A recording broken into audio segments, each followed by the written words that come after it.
You know, it's a real shame that everyone's paying attention to this Tyler interview for what they think he said about Ian. Like, bro didn't even name drop anybody. A bigger shame still because Tyler dropped straight gems. I mean, this is the type of stuff that can really move your career forward if you take the time to apply it. First and foremost, he addresses patience. When Maverick exclaims that Tyler must have a lot of patience for learning piano by ear on his own, bro literally shrugs it off, saying that patience is relative to what you care about. Who taught you all of that shit? Like, where did you learn music? I just learned it listening and just studying and stuff. Piano, taught yourself? Yeah. Like just bought one in the crib? How did you teach yourself? In the 7th grade, I found myself printing out She's Alive by Andre 3000 off the Love Below and thought I was gonna teach myself how to play it. Couldn't read music, I'm a fucking idiot. Of course. So I just learned it by ear, and then from there, you go from playing two notes to but that, three you to must four. have to be patient as fuck to hear it and go, where is that? Because you have to find the sound on the... Yeah, but patience is relative depending on what you care about. That's true.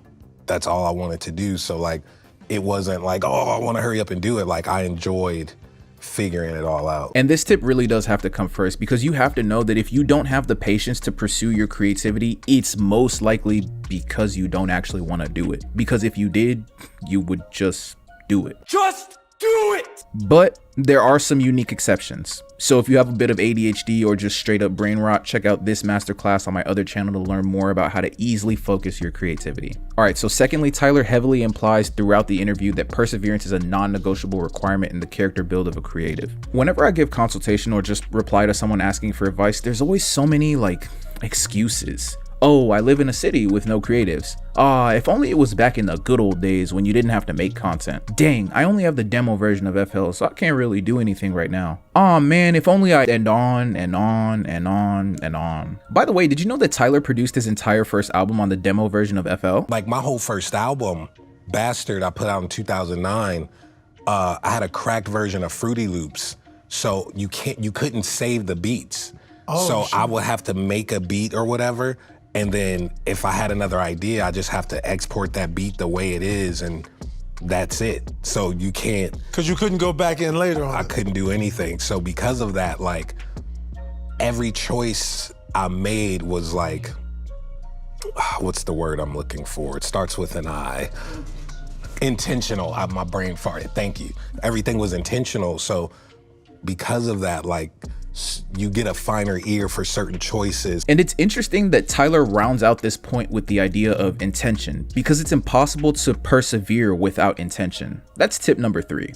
Intention. Your creativity is bolstered by the intention you put behind it. Tyler explains this by talking about how New Magic Wand was his favorite song from Igor, and that he had to intentionally say this each time he performed it live. This next song is one of my favorites, mixed with all my favorite elements of my production.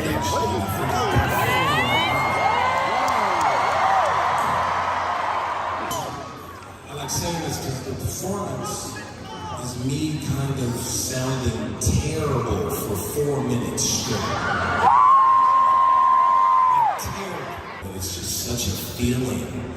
So the terrible audio, it's like, yeah, it's out of tune. I'm yelling because I think life is out of tune, and that's what fucking is.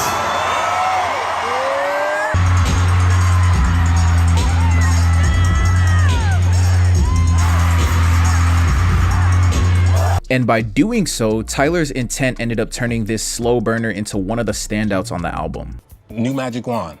It's number 6 off my Igor album. It's my favorite song I've made to date. That song wasn't as popular as it was when it first came out. That was a slow burner. And every time I perform that song, I let people know, hey, this is my favorite song before I do this song. And people will see that song live and see the energy, see how it felt, whether it's the fire, see how my legs move.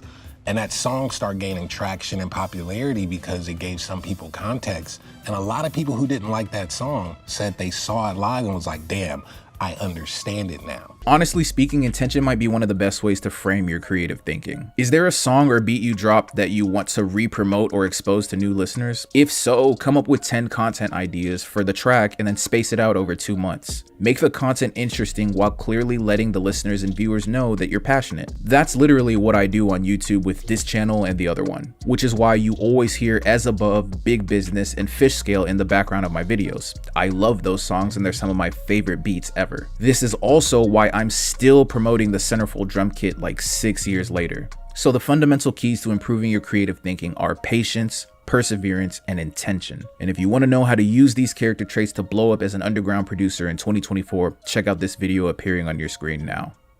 Peace.